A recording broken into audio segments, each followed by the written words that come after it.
Hello students, I hope कि आपको last video में जो हमने एंजाइम कैटालिसिस किया था वो समझ आ गया होगा। और जो एग्जांपल्स भी मैंने आपको दिए थे एंजाइम कैटलाइज्ड रिएक्शंस के, वो भी आपको अच्छे से समझ आ गए होंगे।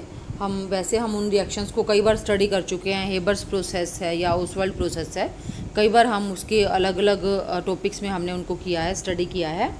तो आज इस वीडियो में, आज की वीडियो में मैकेनिज़्म करेंगे एंजाइम कैटालिसिस का, कि एंजाइम कैटालिसिस होता कैसे है। जैसे आपने सिंपल कैटालिसिस का, जब हम कैटालिसिस कर रहे थे तो उसका मैकेनिज़्म स्टडी किया था। तो हमने उसकी जो थ्योरी थी वो थी एड्जॉर्प्शन थ्योरी ऑफ, ठीक है, हिट्रोजीनस कैटालिसिस, वो हमने की थी। और वहाँ हमने अच्छे से समझा था कि कैटालिसिस कैसे होता है, क्या प्रोसेस है जो कैटालिसिस के टाइम पर होता है। तो आज हम एंजाइम कैटालिसिस के बारे में पढ़ेंगे, इसका मैकेनिज़्म क्या है और ये कैसे होता है। तो हमें इसमें ये ध्यान रखना है कि जो एंजाइम है, एंजाइम के सरफेस पर ही होगा। जो भी कैटालाइज रिएक्शंस होंगी वो एंजाइम की सरफेस पर ही होंगी, जैसे कि सिंपल कैटालिसिस में होता है। ठीक है, कैटलिस्ट की सरफेस पर होती हैं रिएक्शंस कैटालाइज, वैसे ही एंजाइम की भी सरफेस पर ही रिएक्शंस कैटालाइज होंगी। सरफेस ऑफ एंजाइम, इसके लिए जो सरफेस ऑफ एंजाइम है उस पर कई कैविटीज़ होती हैं। Surface of enzymes has a large number of cavities on it and these cavities have a characteristic shape and these are active groups. ठीक है, तो जो एंजाइम की सरफेस है उस पर कई सारी कैविटीज़ हैं और इन कैविटी की स्पेशल शेप होती है, एक खास शेप होती है। And there are active groups like ammonia amino group, carboxyl group, ठीक है, thio alcohol group and alcoholic group या हाइड्रोक्साइड ग्रुप। तो इसी टाइप के और ग्रुप्स भी होते हैं एंजाइम की सरफेस पर। ये जो कैविटीज़ हैं, इन्हीं कैविटीज़ में ही एक्टिव ग्रुप्स होते हैं। और ये तो मैंने कुछ एग्जाम्पल ही दिए हैं, इसके अलावा दूसरे ग्रुप्स भी हो सकते हैं। These active groups act as active site. यही मेन जो यहाँ पर है ना कैटालिसिस में, एंजाइम कैटालिसिस में, ये एक्टिव साइट्स ही हैं जो बहुत इम्पोर्टेंट है, क्योंकि इनकी जो शेप है एक्टिव साइट्स की और यहाँ जो एक्टिव ग्रुप्स हैं वही डिसाइड करेंगे कि कौन से रिएक्टेंट्स यहाँ पर बाइंड होंगे और कौन से रिएक्टेंट्स बाइंड नहीं होंगे। क्योंकि जो भी रिएक्टेंट्स होंगे, जिस रिएक्शन को एंजाइम कैटालाइज करेगा, उसमें जो रिएक्टेंट्स हैं उन रिएक्टेंट्स की भी कुछ स्पेशल शेप होनी चाहिए और वो शेप ऐसी हो कि जो एंजाइम की कैविटी से रिजेंबल करती हो। तो जैसे आप देखते हो कि हर ताले की अलग अलग चाबी आती है, every lock has a different की। ठीक है, और क्यों होता है ऐसा? सारी चाबियां फिट नहीं हो सकती हैं एक ताले में। क्यों? क्योंकि जो लॉक है, लॉक के अंदर जहाँ पर चाबी लगाई जाती है उसकी एक खास शेप होती है, और जिस चाबी की शेप वैसी होती है सिर्फ वही उसमें फिट हो सकती है और उस ताले को बंद या खोल सकती है। बिल्कुल उसी तरह से ही एंजाइम की जो कैविटीज़ हैं उनकी कुछ खास शेप होती है, और जिन रिएक्टेंट्स की वैसी शेप होगी, जिसको हम कहते हैं कम्प्लीमेंट्री शेप, वैसी शेप होगी, वो उन कैविटीज़ में फिट हो जाएंगे और फिर रिएक्शन जो है आगे प्रोसीड करेगी। तो इसके लिए ये आगे हम पढ़ते हैं, those reactant molecules which possess shape complementary to the shape of active sites will fit into these cavities. तो जिन रिएक्टेंट मोलिक्यूल्स की शेप कम्प्लीमेंट्री है इन एक्टिव साइट्स की शेप के, वही इसमें फिट होंगी। Like a key, this is key, like a key fits into its specific lock. जैसे एक चाबी अपने खास ताले के अंदर फिट होती है, बिल्कुल उसी तरह से ही ये रिएक्टेंट मॉलिक्यूल्स जिनकी शेप कम्प्लीमेंट्री है to the shape of enzymes active sites, वो वहाँ पर फिट हो जाएंगे और उसके बाद आगे रिएक्शन प्रोसीड करेगी। The reactant forms an activated complex with the active site. जैसे कैटालिसिस में हुआ था कि रिएक्टेंट्स और कैटलिस्ट के बीच में एक बॉन्डिंग हो जाती है और एक्टिवेटेड कम्प्लेक्स बन जाता है, बिल्कुल वैसा ही यहाँ पर होगा। Reactant forms an activated complex with the active sites on the enzyme surface, and जब ये इसमें फिट हो जाता है तो रिएक्टेंट और एंजाइम के बीच में एक एक्टिवेटेड कम्प्लेक्स बन जाता है उन दोनों का। और जैसे ही ये एक्टिवेटेड कम्प्लेक्स बनता है वहाँ पर फिर रिएक्शन होती है और प्रोडक्ट्स बनते हैं। अब जो प्रोडक्ट्स बने, प्रोडक्ट्स की शेप उन एक्टिव साइट से रिजेंबल नहीं करती है। जो एंजाइम की एक्टिव साइट्स की शेप है उनसे प्रोडक्ट्स की शेप रिजेंबल नहीं करती है, इसलिए प्रोडक्ट्स उसमें फिट नहीं रह पाते और जैसे ही प्रोडक्ट्स बनते हैं वो अलग हो जाते हैं। ठीक है, तो इसको मैं आपको स्टेप वाइज समझाती हूँ आगे कि क्या कैसे स्टेप्स हैं, और बाय डायग्राम मैं आपको समझाने की कोशिश करती हूँ कि किस तरह से ये एंजाइम कैटालिसिस होता है। ये है steps of enzyme catalysis. First step है इसका binding of enzyme to substrate. ठीक है, जैसे मैंने आपको बताया ही है कि जो सबस्ट्रेट यानी कि रिएक्टेंट्स जिनकी शेप एंजाइम की एक्टिव साइट्स की शेप के कम्प्लीमेंट्री है वो आकर इस पर बाइंड हो जाती हैं। तो मान लो कि ये एंजाइम है, आप देखो ये एंजाइम की एक्टिव साइट्स हैं, ठीक है, और ये हमारा रिएक्टेंट है, रिएक्टेंट की ये शेप है, और आप अगर इन दोनों को देखोगे तो एंजाइम की शेप कम्प्लीमेंट्री है रिएक्टेंट की शेप के, और ये आसानी से बिल्कुल इसमें आकर फिट हो जाएगी। ठीक है, ये यहाँ फिट हो जाएगा और ये यहाँ फिट हो जाएगा। इस तरह से ये फिट हो जाएंगे और एक कम्प्लेक्स बना देंगे। तो दोबारा से आप देखो यहाँ पर कि जो एंजाइम है, एंजाइम की एक्टिव साइट्स की शेप सबस्ट्रेट की या रिएक्टेंट्स की शेप के कम्प्लीमेंट्री है, इसलिए ये इसमें फिट हो जाता है आकर और ये बना देता है enzyme substrate complex. This is first step when enzyme get bonded to substrate या reactants. What is next step? Next step में क्या होगा, जैसे मैंने आपको बताया कि जब वो सबस्ट्रेट कम्प्लेक्स बन गया है एंजाइम के साथ, तो यहाँ पर रिएक्शन होगी, रिएक्टेंट्स की आपस में जो भी रिएक्शन होनी है वो रिएक्शन होगी, प्रोडक्ट्स बनेंगे और वो प्रोडक्ट्स फिर डिकम्पोज होकर हमें प्रोडक्ट्स एंजाइम अलग हो जाएगा और प्रोडक्ट्स अलग हो जाएंगे। तो जैसे मैंने आपको ये डायग्राम से समझाया है वैसे ही आप इसको सिंपल इस तरह से भी एक सिंपल इक्वेशन लिखकर भी समझा सकते हो। दी E represents enzyme, S represents substrate and they lead to formation of activated complex। मैंने यहाँ सिंपल एक्टिवेटेड कम्प्लेक्स लिखा है, आप इसको एंजाइम सबस्ट्रेट एक्टिवेटेड कम्प्लेक्स भी लिख सकते हो। Then it is the next step, and next step is decomposition of activated enzyme to give products.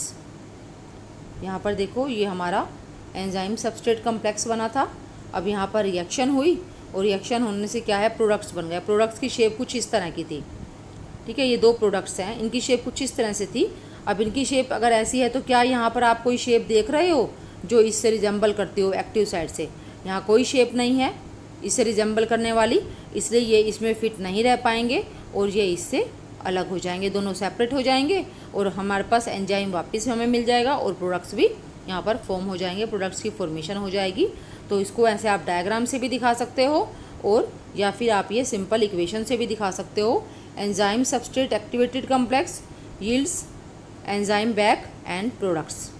ठीक है, तो ये दो स्टेप्स हैं सिंपल एंजाइम कैटालिसिस के, ठीक है, या एंजाइम कैटालाइज रिएक्शंस के। इसके बाद हम थोड़ा सा एग्जांपल्स देखते हैं कैटलिस्ट इन इंडस्ट्री। यहाँ पर फिर दोबारा से वही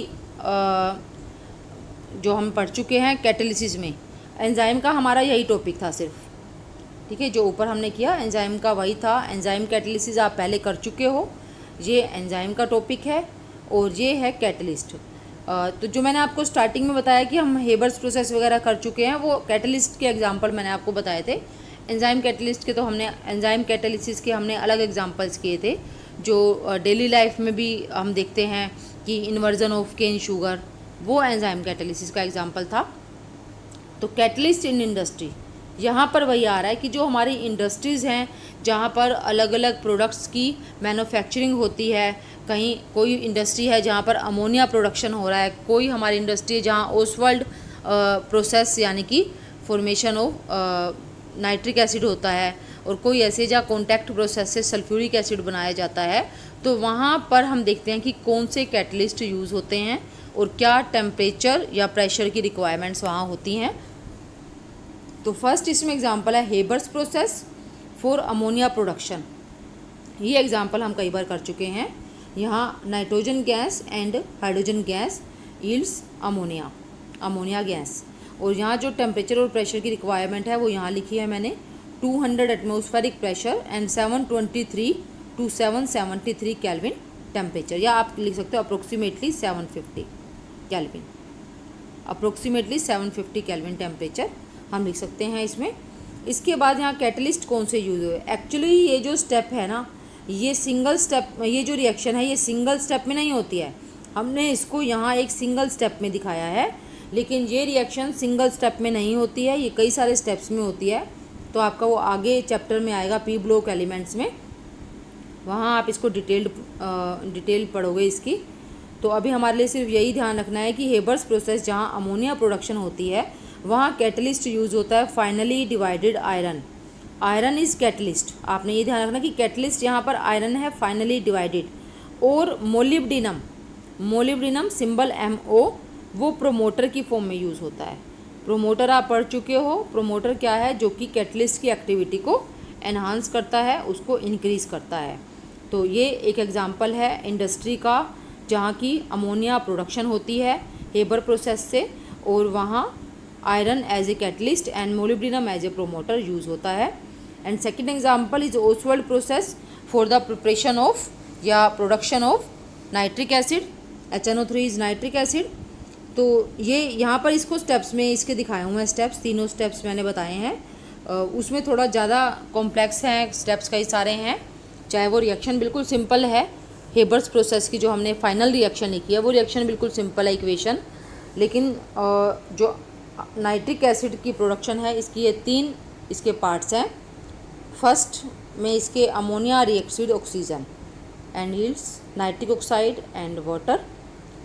एंड इसके बाद जो नाइट्रिक ऑक्साइड यहाँ पर फर्स्ट इक्वेशन में फर्स्ट स्टेप में जो नाइट्रिक ऑक्साइड की मैन्युफैक्चरिंग हुई है दैट रिएक्ट्स विद ऑक्सीजन, जो ऑक्सीजन आ रही है बाहर से, ammonia reacts with oxygen to give nitric oxide. और ये नाइट्रिक ऑक्साइड जो ऑक्सीजन तो लगातार कंटिन्यूटी में आ ही रही है, उसके साथ रिएक्ट करके इट गिव्स नाइट्रोजन डाइऑक्साइड।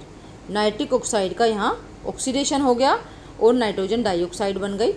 और फिर ये nitrogen dioxide reacts with oxygen and water to give nitric acid. ठीक है, ये रिएक्शन है कंप्लीट, 3 स्टेप्स में इसको कंप्लीट किया गया है। आप इसकी ओवरऑल रिएक्शन भी लिख सकते हो। और इसमें जो कैटलिस्ट यूज़ हुआ है वो है platinized asbestos and temperature required is 573 kelvin temperature.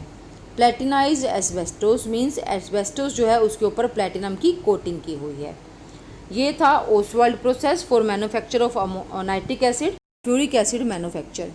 तो ये भी 3 स्टेप्स में होता है। कॉन्टैक्ट प्रोसेस जो है सल्फ्यूरिक एसिड मैन्युफैक्चर के लिए, इसमें फर्स्ट स्टेप जिसमें कि एक्सेसिव ऑक्सीजन में सल्फर डाइऑक्साइड का ऑक्सीडेशन किया जाता है and it gives sulphur trioxide. Now this sulphur trioxide जो है इसको एक्वस सल्फ्यूरिक एसिड में ऐड करते हैं। Sulphuric acid, aqueous sulphuric acid is added to sulphur trioxide और sulphur trioxide is added to aqueous sulphuric acid and it yields oleum. This is oleum H2S2O7। Oleum is also known as disulphuric acid. अगर हम 2 sulphuric acid molecule लें और उसमें से एक water molecule को expel कर दें बाहर, तो it will give disulphuric acid means oleum. तो आप इसको फॉर्मूले से समझो, H2S2O8 सॉरी H2SO4 ये है सल्फ्यूरिक एसिड। अगर हमने इसका डाइमर बना दिया यानी कि ट्वाइस कर दिया, डाइमर जैसे H2 लिखते हैं ना, तो ये हाइड्रोजन का डाइमर है, वैसे ही ये सल्फ्यूरिक एसिड का डाइमर है। तो इसमें से आप इसको डबल करोगे तो आ जाएगा H4S2O8। और अगर हम इसमें से एक वाटर मॉलिक्यूल निकाल दें तो it will give, water molecule निकालने से हमें ये मिल जाएगा H2S2O7 and so H2S2O7 oleum is also known as disulphuric acid. ठीक है, तो when sulphur trioxide is added to, sulphur trioxide gas is added to sulphuric acid, it gives oleum and then oleum is added to water. Oleum को water में mix करते हैं जिससे काफ़ी concentrated sulphuric acid हमें मिलता है। और इसमें जो कैटलिस्ट यूज़ होते हैं, catalyst used are platinized asbestos, same जो कि हमने ओसवाल्ड प्रोसेस में देखा था, लेकिन पहले ये यूज़ किया जाता था काफ़ी। अब इसमें जो है काफ़ी इम्प्योरिटीज़ के चांसेस होते हैं, इसलिए प्लेटिनाइज्ड एस्बेस्टोस की जगह अब वेनेडियम पेंटाऑक्साइड को ज़्यादा यूज़ करते हैं। And the temperature kept is 673 to 723 kelvin. तो this is a simplified mechanism of contact process of sulphuric acid manufacture. Mainly आपको यहाँ पर क्या देखना है, आपको देखना है यहाँ पर कैटलिस्ट क्या यूज़ हुआ है, और ये इक्वेशंस तो आपको जो 3 स्टेप्स हैं वो तो लर्न करने ही हैं। ये हमारा जो इंडस्ट्री में कहाँ कहाँ कैटलिस्ट यूज़ होते हैं उनमें से हमने 3 एग्जांपल्स लिए हैं, और भी बहुत से एग्जांपल हैं, क्योंकि कैटलिस्ट के बिना तो रिएक्शंस जल्दी से होती नहीं हैं, और इंडस्ट्रीज़ कैटलिस्ट पर काफ़ी ज़्यादा डिपेंडेंट हैं, क्योंकि अगर कैटलिस्ट नहीं होंगे तो रिएक्शंस काफ़ी स्लो होंगी, और मैन्युफैक्चरिंग जो है इंडस्ट्रीज़ में वो स्लो हो जाएगी, जिससे प्रोडक्शन भी कम होगा। तो इसलिए ये इम्पोर्टेंट है, ये 3 तो आपने करने ही हैं। इसके बाद जो हमारी बुक में इस टॉपिक के बाद क्वेश्चंस हैं, ये 3 क्वेश्चंस हैं। First question is why it is necessary to remove carbon monoxide when ammonia is obtained by Haber's process.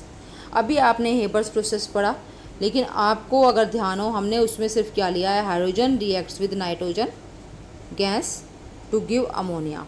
Balanced equation हमने ये ली है, ठीक है, आपने ये बैलेंस्ड इक्वेशन वहाँ पर पढ़ी है। हाँ, वहाँ पर तो कहीं पर भी कार्बन मोनोऑक्साइड नहीं आया, लेकिन मैंने आपको बताया था कि ये सिंपल जो दिखने वाली एक रिएक्शन है, ये काफ़ी कम्प्लेक्स रिएक्शन है, कई सारे स्टेप्स में होती है। तो उन स्टेप्स में जो पहला स्टेप है वहाँ पर कार्बन मोनोऑक्साइड बनती है, फर्स्ट स्टेप में ही, ठीक है। तो वो कार्बन मोनोऑक्साइड को रिमूव करना क्यों ज़रूरी है, यहाँ पर ये बोला गया है, जब अमोनिया प्रोडक्शन की जाती है हेबर्स प्रोसेस से। तो उसका रीज़न ये है कि जो ये कार्बन मोनोऑक्साइड है वो अमोनिया प्रोडक्शन के लिए हमने यूज़ किया है आयरन एज ए कैटलिस्ट। इसके साथ वो रिएक्ट करती है, इसकी रिएक्शन में, इसका रिएक्ट नहीं करती, सॉरी, इसकी एक्टिविटी पर वो एक्टिविटी को वो काफ़ी रोकती है, सप्रेस करती है। इसलिए जैसे ही इसमें कार्बन मोनोऑक्साइड बनती है उसको साथ साथ रिमूव करते रहते हैं। It is necessary to remove carbon monoxide because if it is not removed it will interfere with the working of iron and so will affect the production of ammonia। Simple सा ये answer है इसका। Okay, next question is why is the ester hydrolysis slow in the beginning and becomes faster after some times. Ester hydrolysis जब किया जाता है ना, mostly वहाँ पर सिर्फ एस्टर हाइड्रोलिसिस नहीं लिखा होता, लिखा होता है acidic hydrolysis of ester, means वहाँ पर acid as a catalyst use किया जाता है। लेकिन अगर हम acid as a catalyst use नहीं कर रहे हैं तो आप देखो, पहले हम इसको देखते हैं कि इक्वेशन क्या होती है। एस्टर की हम सिंपल रिएक्शन लिखते हैं। Ester hydrolysis means when it reacts with water it gives acid and alcohol. यहाँ जो एसिड बना, अभी मैंने आपको कहा ना कि हम एस्टर का ज़्यादातर एसिडिक हाइड्रोलिसिस करते हैं, लेकिन क्यों करते हैं एसिडिक हाइड्रोलिसिस, क्योंकि वहाँ एसिड रिएक्शन को कैटलाइज करता है, फास्ट करता है।